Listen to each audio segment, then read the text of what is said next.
I a year ago in the spring, there was concern in South Montrose because Cabot was leaving their barrels of methanol on the ground up in South Montrose, which you came through at a site near homes.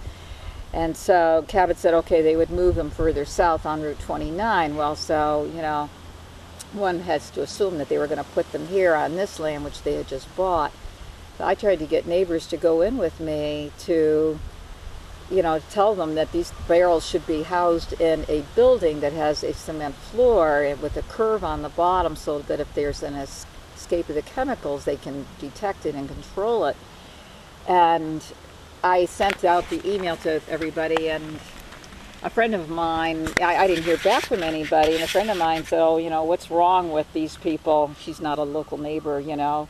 I'll come in with you, and why do you feel like, you know, you need to go in and be so polite? Well, that, I didn't know that person sent out the email to people that I had sent it out to. So anyways, I couldn't get people to go in with me to even discuss this.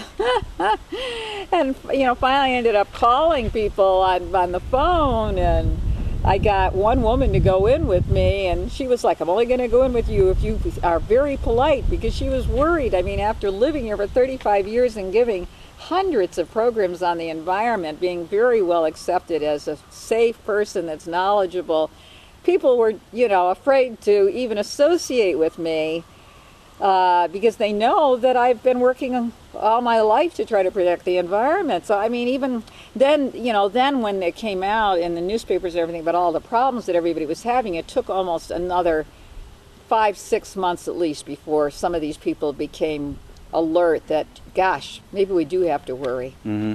Is that something you see almost on a daily basis in the media here? Or information? Stories? Yeah. Because we're just back around Pittsburgh. I think they're really starting to pick up the drilling there, and we're just starting to, like, you know, news, 11 o'clock news and stuff like that. They don't really have much to say about it. Well, there was one the other night. Pittsburgh, the city declared a moratorium on drilling. Yeah, the city did. Okay, and that's within the city limits? Mm-hmm. So does that mean that anybody that owns land within the city limits cannot sign a lease? That's my guess, yeah. Okay. And honestly, you'd have a hard time within the city limits finding a place where you could put a well up without being on, you know, basically somebody's back deck. Yeah. It's pretty tight. But you know, they could drill around the outside and try to get it under the city if they can go a half a mile. Yeah. You're eventually going to hit a river, though. We got a lot of rivers, you know. But they are going down. Even here, they're going under the lakes and rivers. Yeah. So tell me, I guess, I mean, you haven't personally been affected yet. I don't know if I have or not. I just I mean, I look at my water when I take a glass and say to myself, does this taste as clean as it used to? And it kind of doesn't, whether it's just, you know, my psychological fear that I've already been affected.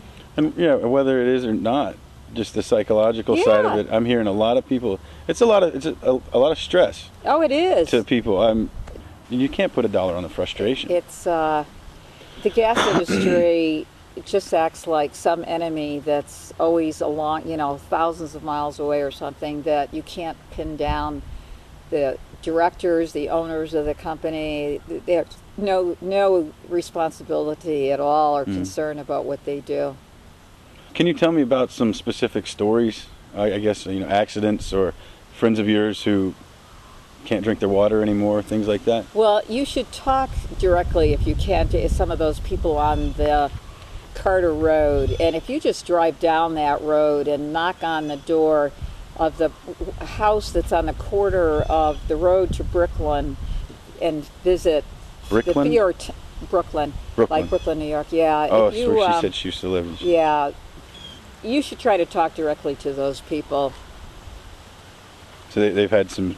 Yeah, I mean, there's been 14 14 families that DEP has found methane in their well water. And there may be even more than that they're not.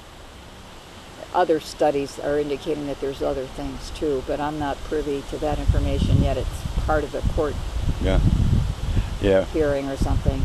That's another thing I run into a lot is, you know, I'm in the middle of a lawsuit, I can only say so much. But most of the folks, you know, they're happy. They take me downstairs and we'll look at the water treatment systems that they've had to put in to take things like arsenic out of their water. Yeah, that's nasty stuff. It's really, as you say, the stress. I go up to Ithaca every couple of weeks to be with my daughters, and when I, get out of Pennsylvania, I mean, because of the moratorium in New York now, I mean, it's just like a relief, and I do it almost every week now just to get away from the stress and worry. And I'm very sad about it because I've put 22 years of effort into, more than that, almost 30, into everything that I've got here. And with your blueberries and grapes. And yeah. It's the thought of, my husband built our house, and now the thought that it's, the value of it is going down, and will I someday have to just sell this to get away because I can't stand the environment anymore? It's just become too industrialized. Yeah. It's like Dimmock was just like a nowhere place, like really so many other, obviously thousands and thousands of places in Pennsylvania, but never ever would have expected anything to start here like this. And how fast are they going in? They said on the news last night that Cabot has already put 100 wells in, I think, in Susquehanna County. I thought it was only up to about 64, so I was surprised to hear. Are they the only company in the area? No, there's quite a few, but they're the ones that I think sort of came in first, and then Chesapeake has come in chief. Mm-hmm.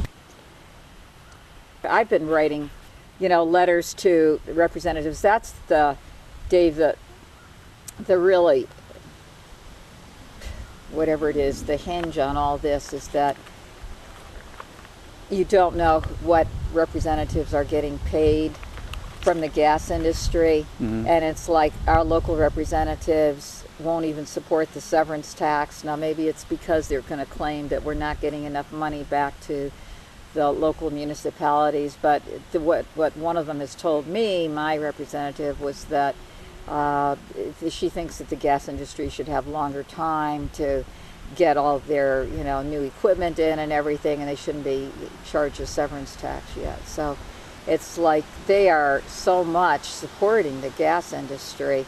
So what can you do? I mean, we're absolutely at the mercy of our representatives, and there should be a law that controlling the contributions to representatives' campaigns, and I guess there isn't. And I went to a meeting last week about this, and they said somebody introduced such a bill in Pennsylvania, and there's only one person, that person, supporting it. We're totally at the mercy, and the only way that we're ever going to win with these representatives is if there's just thousands of people that express their concern. And Mm-hmm. it's very hard to get other people to write letters. And Yeah, it almost seems that unless somebody's been directly affected adversely, then the money's good, and the money's good for the area. yeah, that's what they're saying. It's just a nightmare. I mean, all you can do is speak out as much as you can, and I'm just glad that New York Senate has just said they want to extend the moratorium to next May. It shows that at least very quickly New York recognized the tremendous risks that we're all taking down here. Yep.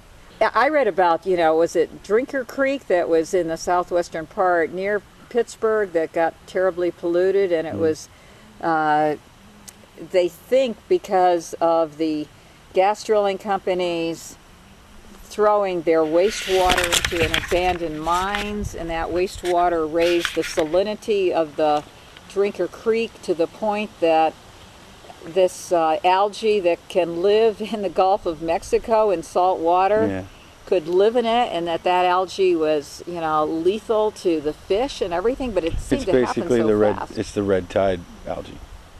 Oh, okay. It's the salinity increases, which when the salinity increases that much, it's going to kill the trout anyway. But yeah, and it's not an isolated event, I don't believe.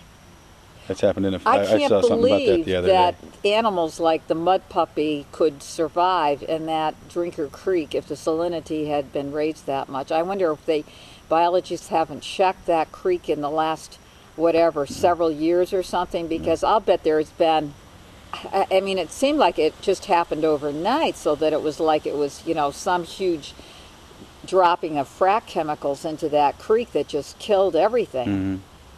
But I don't know whether that happened in West Virginia where they had put the frac chemicals or the salt residues, Yeah, and then the stream comes north. I get a kick out of their, like they call it slurry, or they talk about the salinity of the stuff, and then they don't have to report what's in it. Not a kick, it kind of pushes my button a little bit. Oh, I sure. really personally don't feel like we're being protected in this process at all, as citizens, as voters. DEP has just had this round of changes in regulations, and this is the second or third one. And I spent a long time studying all the different environmental websites and making a proposal. I'm in this environmental group called Rescue. It's been in existence for 30 years, Return Susquehanna Country under ecology. And anyway, so I mean, they are controlling the amount of total dissolved solids supposedly that can go in, but DEP is so understaffed. Yeah, that's something that I think is a big problem, that they can't inspect all the wells. They just can't. They don't have nearly enough people. They need to have somebody, the gas industry needs to pay to have a full-time staff from the moment they break ground on any site till the time they leave. Well, even that, you're going to have the issue that person that's responsible for making sure they're doing things right is getting paid. I know. From the gas company. I know. They could switch the people all around, you know, on a rotating basis perhaps, and pay them extra good salaries for having to move from their home place or something. But I know that is definitely a problem, and that has occurred in the past. Oh, yeah. Have you had any direct dealings with the gas companies in any of your research and all that? Have you? I went in and talked to this company, Cabot, right here on the corner, soon after they moved in. And how'd they treat you? That was the time that I went in, and I was able to get one other woman to go in with me, and I did get another neighbor who lives nearby to go in on his own and talk to them. The man I talked to was the foreman in charge of their pipeline or pipe drilling, I'm not sure, operation. He treated me with respect, but anytime I mentioned anything about the environment, he was like, oh, we have our environmental specialists that look into all these things. I brought a national wetlands inventory map with me, and I pointed out to them that pond that's right here below is on this map and that it's a wetland. And I said that even the land coming up away from it may be wetlands. I said it may look like a grassy field, but it may be a wetland. And I said that, letting you know that if you pollute here at all, you may be threatening this wetland. So that was their response. Oh, well, we have, you know, he was like, I don't know anything about that. He said, but we have environmental specialists that, you know, look into that. So, yeah, and I called up the other day to ask them for a tour for this group rescue that I'm in. I thought, what the heck? I knew they were giving a tour to Penn State people. They've got a new guy in charge of public relations who's doing all sorts of gifts now and having this picnic and all sorts of things. That's the one you spoke to? Yeah, I talked to him a little while ago. He actually lives over by me in Pittsburgh, so I think I'm going to try and sit down with him once I get back home. Yeah. Well, I talked to him, and I felt like he was just trying to give me whatever he thought I wanted to know. I asked him whether they had done any horizontal fracking yet on the well that's right behind Cabot's building, and he was like, oh, I think they have. I think that's right. Yeah.